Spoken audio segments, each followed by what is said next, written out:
غټ غټ علما تیر شوي بزرګان تیر شوي د مور دی خپو دی تلو پسې به د خپله ګیره داسې مګله الله الله د مور د خپو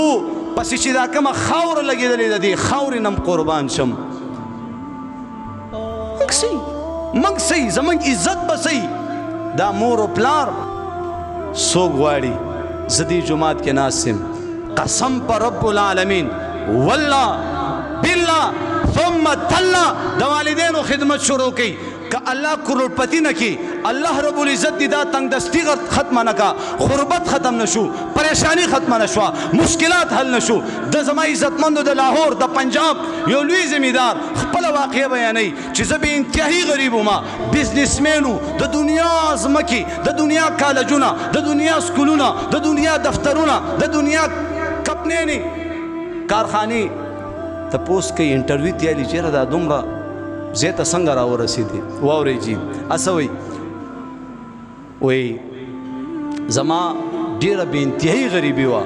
غربت مې و تنګ دستي وه په هغه غربت کې ما واده وکړو ښځه راله چې ښځه راله خو بچي راله او چې کله ښځه راشي بچي راشي د مور و پلار هغه محبت تقسیم شي بیا ښځې ته ترجیح شي بچو ته ترجیح شي او به د دې په خدمت کې ولګي شاته مور و پلار پرېږدي داسې ترتیب دی خو دا غلط دی وایي دغه شان زما ښځه راله بچي راله ما چې کوم دی چې کله به د شپې راتلم د خپل وس مطابق پی به مې د 50 روپو راواغست یخته شیلینګ کولو باندې 100 روپۍ لیاقل صاحب 200 روپۍ پیکج هفتې دپاره کېږي نعمت صاحب په څو باندې کېږي 250 روپۍ باندې ټیک شو جي دغه شان نورو فضولیاتو باندې په الله قسم تاسو ته پته ده د 50 روپو زما او ستا وس نه کېږي چې ما ورته مور و پلار لپې راوړو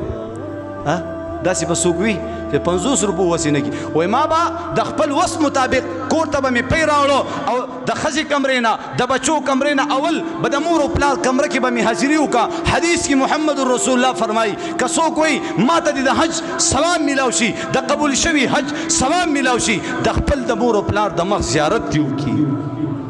دې ته به د قبول شوي حج ثواب میلاو شي او قبول شوي حج دا نن سبا حاجیان زی پته نه لګي دا حجونه قبول هم دي که نه مور و پلار قبول شوی حج یو صحابي عرض کې یا رسول الله که یو سړی د ورځې 100 ځل د مور و پلار مخ ته ګوري وایي د 100 د قبول شوي حجونو اجر ورته میلاویږي د الله خزانې لا محدوده دي دا خبره نشته د 100 حجونو وایي زما وس نه کېږي حج له لاړ شم عمرې له لاړ شم کور کې در سره حجونه هم شته عمرې هم شته خدمت یې وکړه خدمت یې وکړه دعا تې واخله هغه بزنسمین زما عزتمندو لوی مالداره هغه خپله واقعه داسې بیانوي چې وایي ما به اول نمبر کې د مور و پلار دیدار به مې وکړو زیارت به مې وکړو دا اوسني تور شاپر کې اوله کیلې وایي تور شاپر کې واچو مور و پلار سره چې اوسېږي خیال دې نه ښځې له جوړه را روانه کړي یا چې کوم دی ښځې له آیس کریم او چاکلیټ وغیره څه شی را روان کړي او خویندې په کور کې او مورې په کور کې نو دته دا زندګي بیا ډېره مشکله شي دا په تور شاپر کې یا چې کوم دی زړوکو کې یا رومال کې تاو کې دیس کې یا په پرتوک کې ورکړی دننه کور ته لاړ شي داسې واقعات موږ له راځي خیال مو دی ښځې له یو سي دننه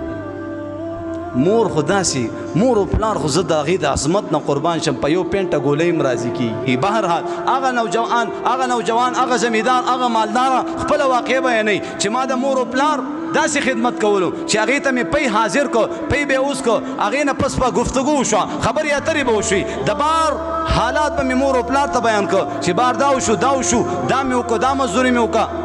مور و پلار به خوشحاله شو دې کې به مې مور و پلار سترګه ورغله زه به د هغې په خپو باندې لګیا شوم د مور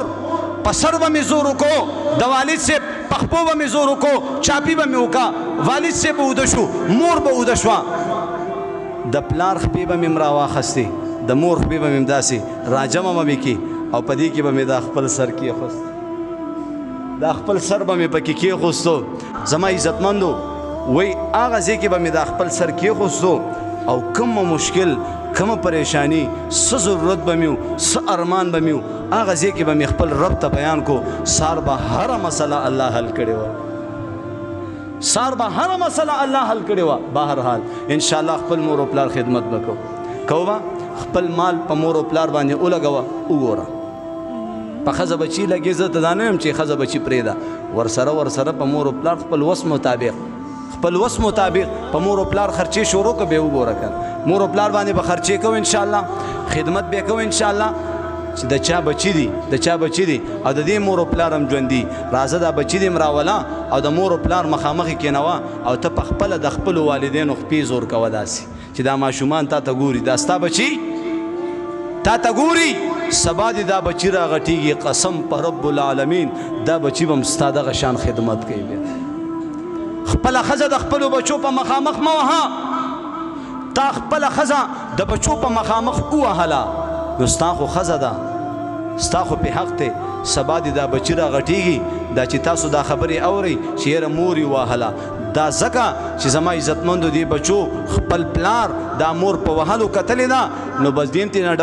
ډبوسکې جوړ کړی او د والو دغې ته جوړ کړی بچي م وهي پلار م وهي خاوند م وهي هر ځای کې چې کوم دی دا زنانه وهل خوري نو د الله نه ویریږئ دې زنانو باندې ظلم او ستم مه کوئ دې زنانو سره پیار محبت اخلاق زما عزتمندو په انسانیت باندې ولې دا انسانان نه دي څه دا زناور دي دا م انسانان دي که نه دام سخته تکلیف باندې پوهېږي که نه پوهېږي زما عزتمندو په هر حال نو دا ټولې خبرې دي الله دې موږ او تاسو کې دا خبرې راولي وی عمل سے زندگی بنتی ہے جنت بھی جہنم بھی یہ خاکی اپنی فطرت سے نہ نوری ہے نہ ناری آسمان بھی ہو بادل بھی ہو بارش نہ ہو تو کیا فائدہ قرآن بھی ہو حدیث بھی ہو عمل نہ ہو تو کیا فائدہ وآخر دعوانا ان الحمد للہ رب العالمین سنت